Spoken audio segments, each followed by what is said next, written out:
என்ன சின்ன பிரச்சனை? தேவி அர்ஜென்ட்னு சொல்லி 3 லட்சம் ரூபாய் கடன் வாங்கினாங்க. அதை இன்னும் எனக்கு தரவே இல்லை.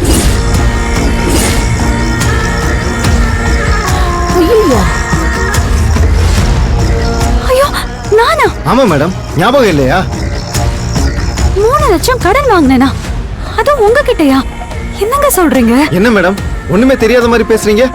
நீங்க தானே என்கிட்ட வாங்குனீங்க.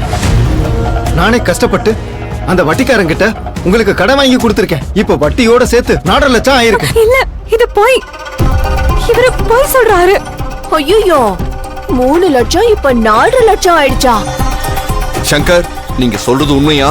இத பாருங்க சங்கர், எதுவுமே ஆதாரத்தோட பேசணும். நான் போய் சொல்லல சார், தேவி மேடம் தான் போய் சொல்றாங்க. ஏன்னு தான் எனக்கு தெரியல. நான் என்ன தப்பு பண்ணேன்? திடீர்னு ஏன் இப்படி சம்மந்தம் இல்லாம ஏன் இப்படி நீங்க போய் சொல்றீங்க? சத்யா, நான் வாங்கல சத்யா. இல்ல மேடம், நீங்க வாங்குனீங்க. அதனாலதான் இத்தனை நாளா உங்க போனுக்கு ட்ரை பண்ணிட்டே இருந்தேன். எங்க பணம் கேட்டுருணும்னு பயந்து போன் நம்பரை மாத்திட்டீங்களா?